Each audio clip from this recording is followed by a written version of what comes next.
Hello everyone, welcome back to another video. Well, this time it's gonna be a little different. It's gonna be top 5 legendary lords that I enjoy. And on number 5, we have Froth the Unclean. Why do I enjoy Froth the Unclean so much? Well, is it because of the starting position? Not really, no. The starting position is a little hard, but it does add into why I like it. First of all, I do like difficult starts. Like, I do like Malachi having a lot of trouble early. I do like when you play characters that usually have a lot of problems. I even think Krokar fits in that description. But anyways, reason being is because, well, Froth himself is first.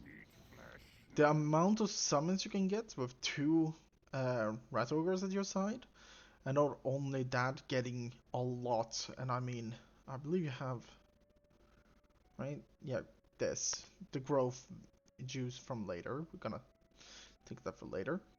He also can get quite a bit of heroes, especially pack masters, I believe. Uh, yeah, decently. Get them out. And, more summons, a lot of wolf rats with these little boys, and we also have Gorage, which is really strong. However, that is just tier 1 onto it. He can heal a lot of people, he can cause a lot of resurrection, almost like a vampire playstyle with monsters. Then we have the Flesh Laboratory. You want your Storm Vermin later on to be able to rest themselves when they're in combat? Well, you can do so. This is also really good if you have weapon teams and they get shot at because they can also heal themselves with that. Or, get a regen and vigor with this. Really good. Especially if this is just one use. So make them unstoppable healers. Or get them Death Frenzy, make them really strong and murdery. You know, really strong in general. And that's the same thing with the monsters. Just make them explode and deal a bunch of damage on infantry. Just say goodbye to a blob. Or, you can have Stalk and Unspottable, making them really sneaky and really good at taking down artillery. You have a lot of things you can do with just Froth himself. And that is really good, because being able to get a really strong unit of monsters is important in this campaign, because you face so many gunpowder slash shooty factions, like Kislev, Dwarves, potentially Empire, Skaven, because Skaven never trust themselves, I suppose. Um, so you just constantly fight ranged infantry, so it's really strong to be able to combat that with that. Well, it's not the only reason. It can also be really fun. Usually when you fight in battle with Skaven, especially early game where you have tons of clan rats and Skaven slaves, they will die often than not, or just be very badly wounded from anything, to Kossars, to zombies, to skeletons, or anything really. Why does this matter? Well, Gorovat. Being able to get, like, tons of free monsters into your armies, and then you can get a lot of heroes because, can easily get into tier 3 without any issues, because you do have plenty of growth you can go from, and even do explosives planning, although it will take a like proper 10 turns to get it running, but you can get running with like 8 heroes quite early to help Froth, which is amazing, especially when you begin to take these. I believe you will get the settlements, you will get the military building, which will give you the Packmaster pretty early, so you can get tons of heroes to help him out as well. More efficient than the clan rats and the scaling slaves. So you have like efficient things you can get later. However, in the beginning it's gonna be just get anything you can to fight, because it's a difficult starting faction. Because Malachi will surely hate you. unless he dies by the Nurgle faction or Frog here, which I've seen him dying by that before. Um, you will have Norscas that can hate you. It's very 50-50. Azazel can go against you. You would basically need a lot of things. And Frog provides that. He provides security through the early game with these. As long as you can get the growth juice up running, you have unstoppable armies, just constantly losing troops and getting more troops while having heroes to basically carry you. Almost like the vampire playstyle. That's basically how you're gonna play him, and that's how I like it. And my number 4 spot, we have Morgor the Shadowgate. I know when it comes to Beastmen, everyone likes Kazarak or loves Mr. Cowman over there. Talrox is his name.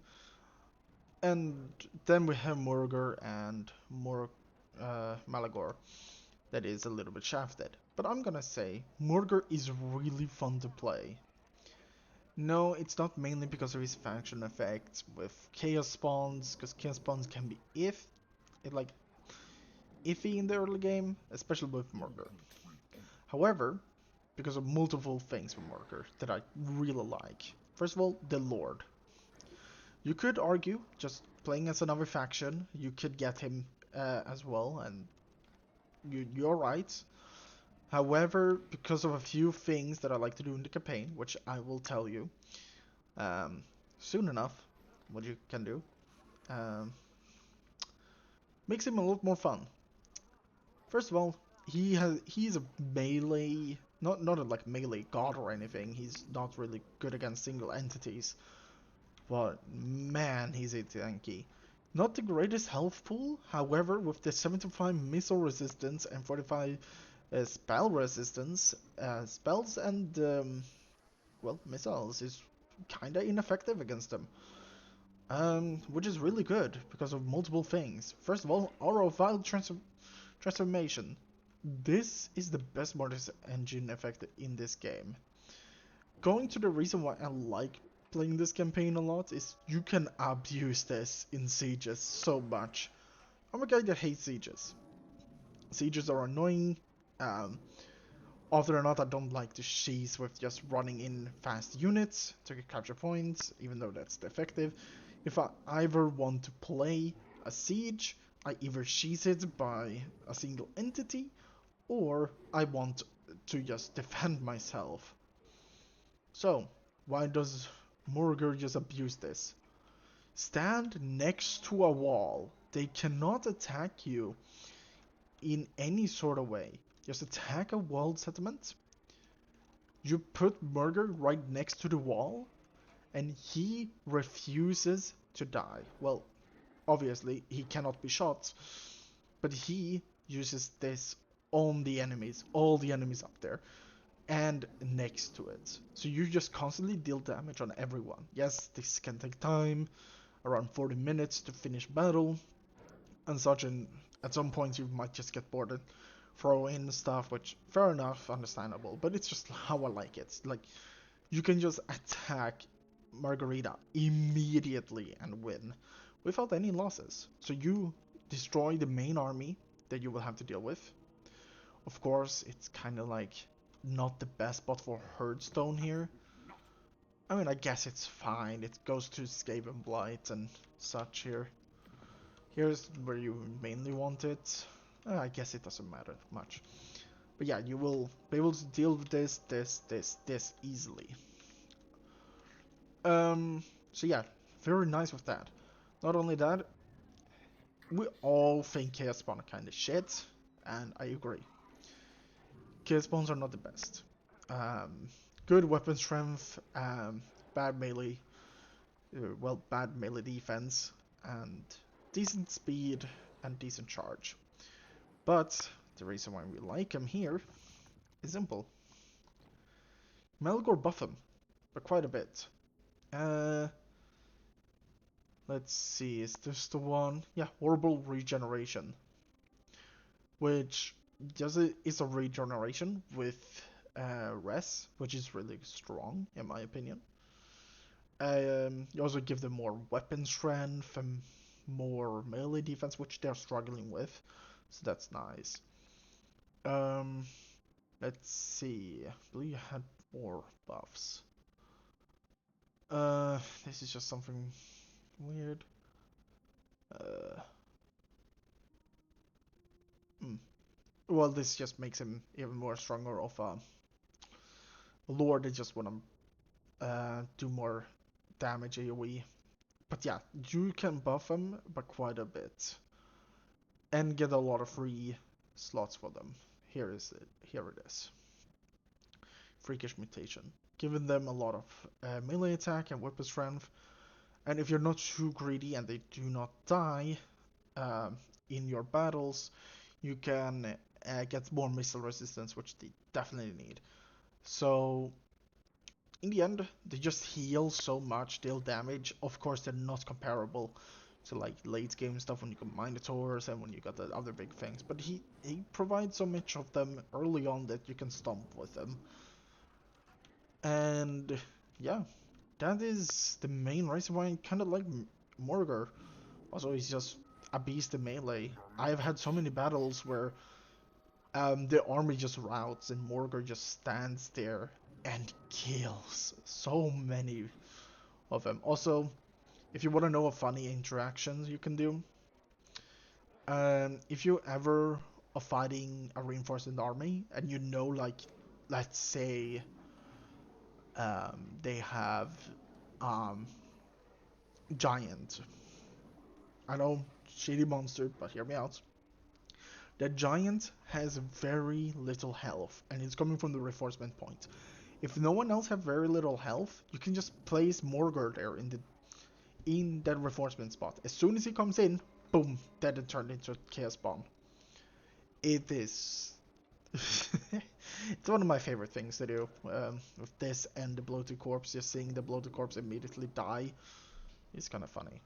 And yeah, let's go to the next one. And at number 3, it has to be Kairos for me. For Zinj. I mean, some people can argue that they like, Curseling. Changeling? Yeah, Changeling, my bad. A lot more. But I'm just gonna stop you there for a second and say no. Reason being is, uh, I mean, his campaign is fun for the like 2 times you play him, and then it's just stale. But why Kairos, you may ask? A lot of things. I like to think strategically and slow and methodical. Kairos does play into that playstyle. I usually don't like ranged faction that all too much. Since you're gonna see in my first bot, I'm gonna tell you why. But Kairos is different in my opinion. The horror spam with some flamers and so on and so forth, being able to just burst down enemies in short range rather than long range, having flexibility between melee, shooting, and cavalry is nice. Yes, you can say the Empire is real nice on that. However, I think Tzeentch late game armies is slightly stronger than Empire, beside a few artillery side. That's where you win Empire. Congratulations. Beside that, well, it's his roster, it's his mechanics as well. Unholy Manifestation is not that like interesting for anyone because it's just, hey, stay here for 5 turns and get some books. We don't like that. Changing of the way is really fun when you use it, but not the enemy. When the AI uses the changing of the ways, it's not fun. I think they should have not letting the AI have that, but it's fine 80% of the time. Yeah, you can just switch settlements, you can do forced rebellions, have bunch of fun with this mechanic. Also just thinking very slowly, what can I change, what can I do to make, well, have me on an advantage? Where can I destroy alliances with transferring settlements? Where can I make Scarbrand just appear somewhere? And so forth. Then you also have Winds of Magic manipulation. Simple enough. Have Winds of Magic in one place, just reduce it on somewhere else and increase it. You don't ever, by the way, want it on max. You kind of want it on strong because of the structures you can build. Um, yeah, it's just strong or higher whenever you want the extra bonuses. So you just have it on strong, not Tempestus. Um, well, the mechanics are really fun. The building system for them is also pretty fun with the Winds of Magic, in my opinion, at least. And Grimoires, getting tons of Grimoires for free for them is very nice. In my opinion, uh, the favorite thing is either his army or Kairos himself. Kairos have access to a lot of spells, especially even in the first turn you begin with 1, 2, 3, 4 skills already unlocked, so that's crazy good. I don't think there's any other lord that just starts with skills unlocked, unless it's like one or two. Like one of these up here, maybe. Like the ones that doesn't matter that much. But Kairos actually get tons of boosted to magic, which means you can just get 2 levels for him and get prismatic polarity. Anyways, the reason why is you can get so many spells for Kairos to change out every battle. Well, you have to pre-plan it before the battle, but yeah, you can. Oh, I want, say, Piercing Bolt of Burning and Flaming Sword of Ruin. I don't know why you want Flaming Sword of Ruin, it's kinda shit because everything has fire damage anyways. Or, hey, I want to Fade of Juna, I wanna nuke that Demigryph. There you go, you can do that. So, yeah, you have healing, you have uh, nets, which is also really great. I usually go with Heesh, by the way. Uh, since Treason of Singe is not that useful, and I don't like Singe Firestorm because it's so unreliable. But yeah, you can switch around with spells, and the other great thing with him is, well, in my opinion, Lord of Change. Why are they so great? Well, the Lord of Change have been changed, which is funny. Um, from a long time ago. Before it was just, hey, get some, um, hey, let them have this, but they can cast normal spells, which is, weird because you almost all your lord at that time um, could cast spells. So it was like, why would I want a Lord of Change again? But now they changed it to bound spells. So being able to get all of this is crazy good. You'll get all the spells from Singe lorebook, so that's why you don't really need to focus on Singe spells with him. Uh, and the best thing is that they get 2 spells of them. Of course, this takes time and it's a very long term in your campaign, but it is so incredibly fun once you get it. And not only that, like, your roster is pretty good. You have some shitters that hold early game pretty decently because of barrier. You have some Vanguard deployment tankers that can attack from, well, anywhere. You have some tanky units with the Chaos Warriors and the Chosen. You also have a lot of anti-large with the Chaos Warriors because Siege Chaos Warriors can have halberds. So that's very important. Forsaken with being just flankers and very strong to kill smaller units. You have 3 normal lord types with, yeah, you can just do anything. It's worth it, in my opinion. It's a really fun campaign. Also, they have my favorite hero as well, which is the Blue Scribes. Having a blue scribes and a bunch of Lord of Changes and maybe a demon prince to lead the army is absolutely hilarious. Of course, something has to be on the ground, so don't worry about that, but casting endless amount of spells while having these guys to cast even more spells is hilarious. That is one of my favorite reasons why I play Kairos, because of the armor composition and, well, playing slow. The only negatives I will have to say is you have two pretty strong enemies, Oxyatl being one, and he usually gets over here in 10 to 15 turns, and that's not really good. And you also have Techless, which means if you have to fight on both sides, especially if you play like very hard or legendary, you are expensive. You cannot get like easily troops, and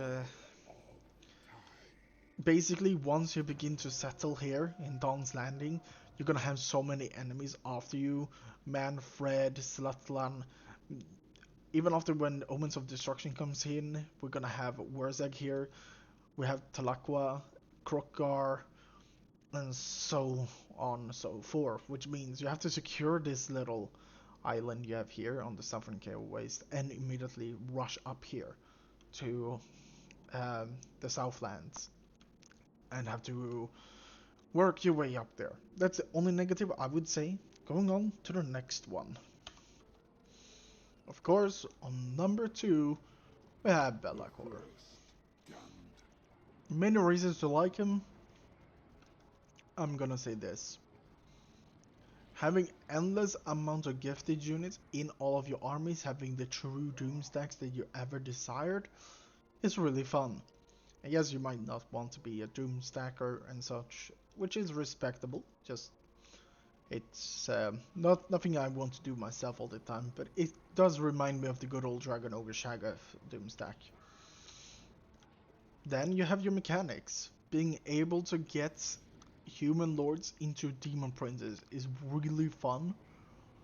And can kind of mess with the enemy, because especially late game when you want to invade Empire and the old world, being able to make them into demon princes without any issues, which is high level lords. Yeah, it's gotta be worth it. Although it can take some setup time and so on and so forth, you might not like it. Another reason why I like Be'lakor? Well, he's a monster in melee. Monster in melee, really good healing, self-healing that is. Really good at buffing demons, really good at buffing himself up and so on and so forth. Damage with spells and so on and so forth is amazing. So, Be'lakor has a lot of benefits with that. But I think the main reason why everyone like it that much, and I'm gonna be honest, me too, it's not fighting here. It's not being forced to one playstyle. Like 80% of the faction, like Kairos, have to fight those two big boys. Be'lakor is free to do anything. You can decide to, well, move up here to Norska. You may teleport into the old world. You may even teleport all the way to the Southlands. But yes, Kairos and Be'lakor as a co-op campaign is actually really fun. You can be anywhere. You have your unholy manifestation here, which is the Xinjiang one, to open up teleports anywhere. And with these Shadow Rifts, it's just amazing to be able to have that flexibility. I don't have to go up here. I don't have to go up and beat Sigvald, which I know the short campaign wants you to do. But yeah, you have the flexibility of going to Ulthuan, Nagorond, anywhere but Lustria and the Southlands in the beginning. Which is really fun, and it's just what I recommend to do. Like, don't go the forced route, just have fun. Play wherever you want. Also, Be'lakor is one of the few that can actually confederate the other Chaos Warriors, or the Warriors of Chaos. It's him and what is he called? Archeon. Well, Archeon has the one-dimensional playstyle, have to play with mortals and such. Belgor can do legit, having the freedom of doing anything. So that's why I like Belgor a lot more. And I gotta be a little biased. I have to. It's my favorite faction. And I had to pick one, because I didn't want to pick all of my favorite factions. And why I hate range combat, as you could expect, it is the Vampire Counts. Especially Isabella. Why? Well, let's begin to the pros and cons. Pros: the entirety of the Vampire faction being able to rest tons of armies up to life, being able to research pretty quick with a specific cheese. Yes, just don't have anything research every battle and you can get the student thing real quick in every hero, or the heroes that can have it pretty easily, and you can get tons of research rate that way. Just a recommendation. The research are really good. I usually go up to here first and then I focus on the Book of Arcane side. You can have so many vampires for free, or not for free, it's very expensive early. But having, like, in turn 4, you can have, uh, what is it now? You will have one, um, two, uh, yeah, you will have 5, essentially, 5 vampires early on, ish, because you also have Vlad. Another pro is simple. Isabella will be your lord, hence Vlad will start with all his items. One-man Doomstack, being able to destroy everything. So you can just, in his skill lines, just go full on onto his damage and his stealth buff here. And of course you want this for the campaign movement and experience and so on and so forth. But yeah, you want to buff his melee stats to oblivion here. While Isabella will be focusing on armies and magic, and of course some blue line. You want the hunger as well, but you know. And if you just want the Invocation of the Heck, Raise Dead, Curse of Undeath, whilst your hero, the other vampire, will go full on damage. Then you will just go with the Unliving Host, and then Shadow of Night, Undying Horde with her. That's how I usually play. And now, you know, we had 2 struggles with the vampires. 1, anything that go pew pew. 2, anything that decided to just be large. Well, recently we got the Graveguard Hellbirds, which is actually doing really great against any cavalry or single entities. Probably not be able to kill like the biggest of them, but dealing a bunch of armor piercing now and good bonus versus large, like that's 19. It's gonna have 39 melee attack. It's gonna do great against any large creature. So you know how it counters to it that is not Blood Knights, which had basically no armor piercing. So yeah, you only have one struggle, which is missile units, which get bats and wolves or Vargheist to deal with them while you're moving up to keep yourself safe. Um, or just use Vlad to destroy him, because he begins with the 1 Karstein ring, which means he has the damage resistance and so on and so forth. You also have, you know, certain things here you want, like this early on to just have the regen, and you want the research rate early on to get the other things. But yeah, it's really up to you. You can choose whatever bloodline you desire. Like, hey, do you want to have tons of crypticals early?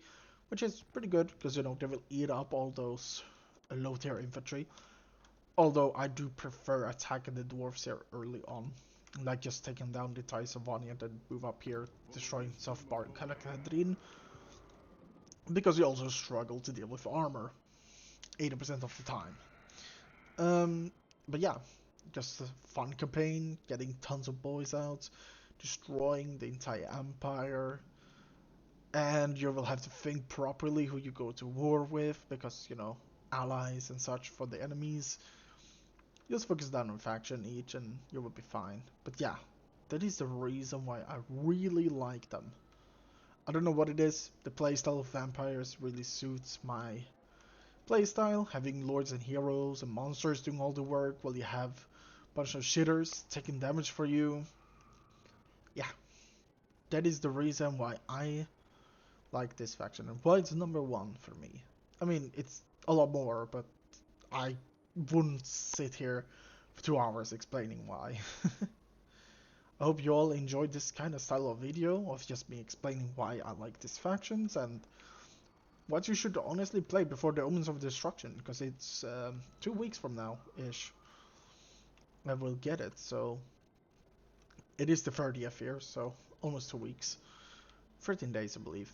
Yeah, uh, and I will have those toys to play with, and I do hope they give us some rework on orcs, especially on someone up here, because Azag is my favorite orc lord so far. So I hope they give him a little bit of stuff with the vampires, but that will be for another day.